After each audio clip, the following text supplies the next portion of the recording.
Praise the Lord. இன்றைக்கான வசனம், ஜெப வேலையாகிய 9ஆம் மணி நேரத்தில் பேதுருவும் யோவானும் தேவாலயத்துக்கு போனார்கள். 9ஆம் மணி நேரம் அப்படின்னா என்ன? ஒரு சிலருக்கு தெரிஞ்சிருக்கலாம், ஒரு சிலருக்கு தெரியாமலும் இருக்கலாம். 9ஆம் மணி நேரம் அப்படிங்கும்போது நம்முடைய கணக்கின்படி மாலை 3 மணி. 3 மணிக்கு அவங்க என்ன பண்ணுறாங்க? தேவாலயத்துக்கு போகிறாங்க.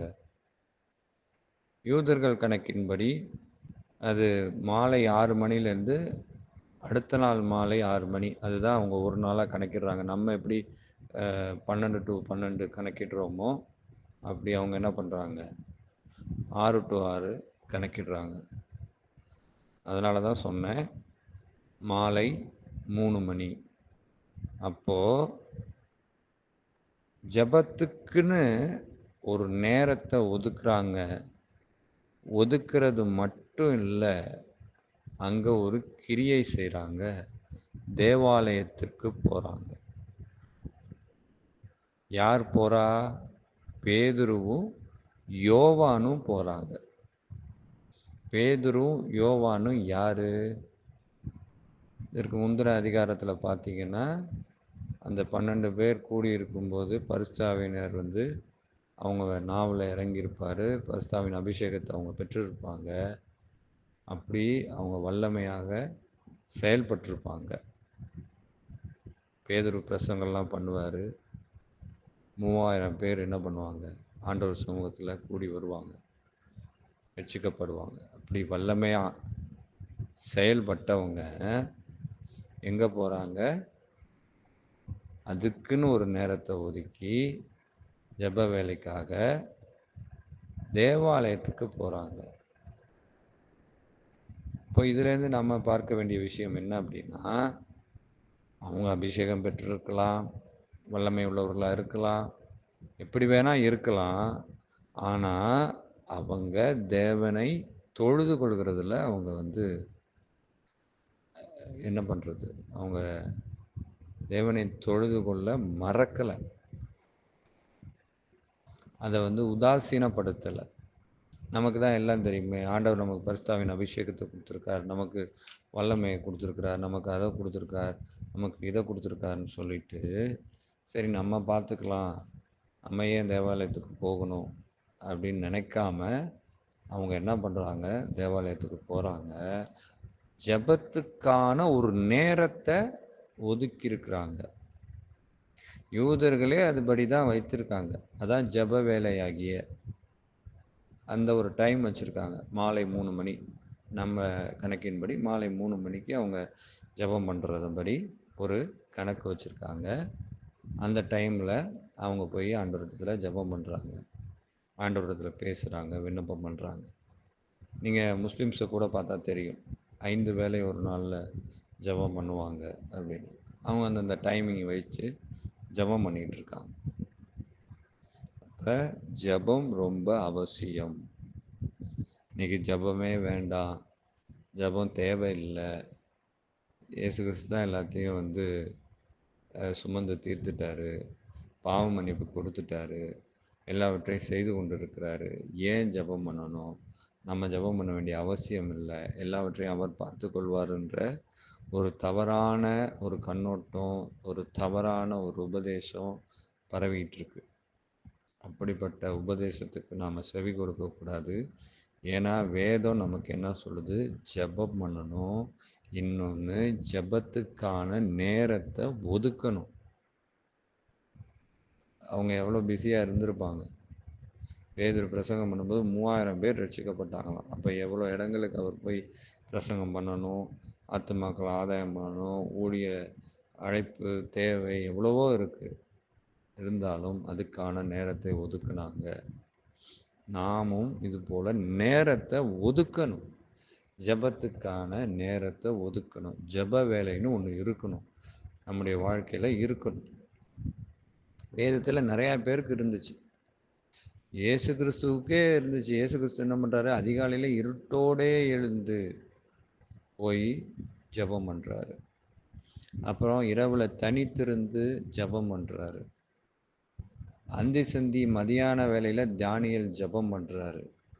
இப்படி ஒவ்வொருத்தரும் மாலையில் ஜெபம் பண்ணுறாங்க. இப்படியே ஒவ்வொருத்தரும் ஜெபம் பண்ணிக்கிட்டு இருக்காங்க. 3 நாள் புசியாமலும் குடியாமலும் ஜெபம் பண்ணுறாங்க. இப்படி பலவித ஜெபங்களை பார்க்குறோம். அன்னாள் ஜெபம் பண்ணாங்க. ஈசாக்கு ஜெபம் பண்ணார். இப்படி பலர் ஜெபம் பண்ணுறாங்க. அதுக்குன்னு ஒரு நேரத்தை ஒதுக்கி அதற்காக அவங்க ஜெபம் பண்ணுறாங்க. இப்போ ஜெபம் ஒவ்வொருவருடைய வாழ்க்கையிலும் மிக அவசியம், மிக முக்கியமான ஒன்று. ஜெபம்னா என்ன? நம்ம ஆண்டவரோட பேசுகிறது. இப்போ ஜென்ரலாக 2 பேர் இருக்கிறாங்க அப்படின்னா அதில் ஒருவர் பேசிக்கொள்ளாமையே போகிறாங்க வர்றாங்க அப்படின்னா அவங்களுக்குள்ளே எப்படி உறவு பலப்படும்? உறவு பலப்படாது. ஒருத்தர் பேசும்போது தான் அவங்களுடைய இன்புட் என்னன்றது, அவுட்புட் என்னன்றது தெரியும். அப்போ தான் இன்னும் என்ன பண்ண முடியும்? அதிகமாக கிட்டி சேர முடியும், நெருங்க முடியும், பழக முடியும், உறவாட முடியும்.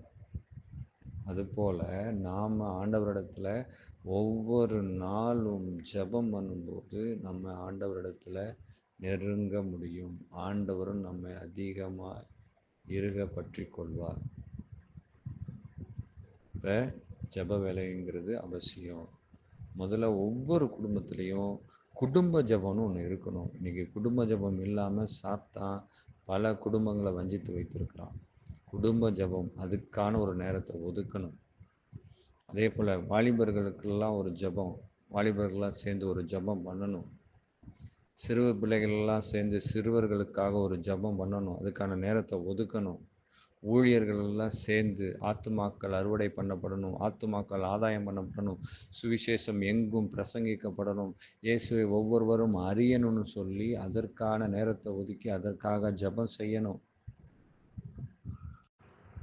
அது மாதிரி சபைகள் கூடி எல்லாரும் ஒன்று கூடி சபை இன்னும் விருத்தி அடையணும், சபை இன்னும் வளரணும், சபையில் இன்னும் ஆவிக்குரிய காரியங்கள் இன்னும் அதிகமாய் பெருகணும், ஆண்டவருடைய பிரசன்னம் அங்கே பெருகணும், தீர்க்கதரிசிகள் எழும்பணும், அப்போஸ்தலர்கள் எழும்பணும், சுவிசேஷர்கள் எழும்பணும், போதகர்கள் எழும்பணும் அப்படின்னு சொல்லி அதற்காக ஜெபம் பண்ணணும். அதற்காக நேரம் ஒதுக்கணும்.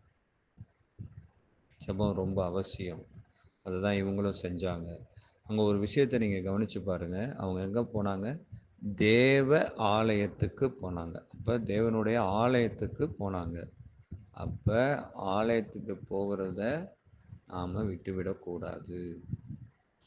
ஆலயத்துக்கு நாம் அவசியம் போகணும். ஏன் போகணும் அப்படின்னா சபை பக்தி விருத்திக்காக. ஏன்னா அங்கே பலதரப்பட்ட மக்கள் வருவாங்க. ஒவ்வொருவரும் அவங்களுடைய பக்தி விருத்தி வந்து உண்டாகணுங்கிறது ஒரு விஷயம் இருக்குது. அதனால் நாம் ஒவ்வொருவரும் ஆலயத்துக்கு போகணும். ஆலயத்துக்கு போகும்போது அங்கே சபை பக்தி விருத்தி அடையும். சரி, அது ஒரு சில சர்ச்சஸில் வீக்லி ஒன்ஸ் நடக்குது, ட்வைஸ் நடக்குது, ட்ரைஸ் நடக்குது, இப்படி நடந்துகிட்ருக்கு. போகிறோம், ரைட். மற்ற நாள் என்ன பண்ணுறதுன்னா மற்ற நாள் நாம் தான் ஆலயம். அப்போ ஆலயத்தில் தேவன் வாசம் பண்ணுகிறவராக இருக்கார். ஆலயத்தில் தேவனுடைய சமூகம் இருக்கும். அப்போ என்ன பண்ணணும்? நாம் தனித்திருந்து தேவ சமூகத்தில் நாம் விண்ணப்பம் பண்ணணும், அவரிடத்துல பேசணும், அவரிடத்துல நம்ம காரியங்களை பகிர்ந்து கொள்ளணும். அது ரொம்ப முக்கியம். இதுலேருந்து நாம் கற்றுக்கொள்ள வேண்டியது ஜெபம் மிக மிக அவசியம். ஜெபம் இல்லாமல் எந்த ஒரு முழுமையும் இல்லை, எந்த ஒரு நிறைவும் இல்லை. அதில் நாம் ரொம்ப தெளிவாக இருக்கணும். இன்றைக்கி சொல்கிற உபதேசங்கள், இப்படிப்பட்ட மாறான உபதேசங்கள், ஏற்றுக்கொள்ள முடியாத உபதேசங்கள், இதெல்லாம் நாம் தவிர்த்து விட்டு வேதத்தில் என்ன சொல்லியிருக்கோ அதன்படி நடக்கணும், அதன்படி நாம் வாழணும். காதுள்ளவர்கள் கேட்க கடவர்கள். ஆமென்.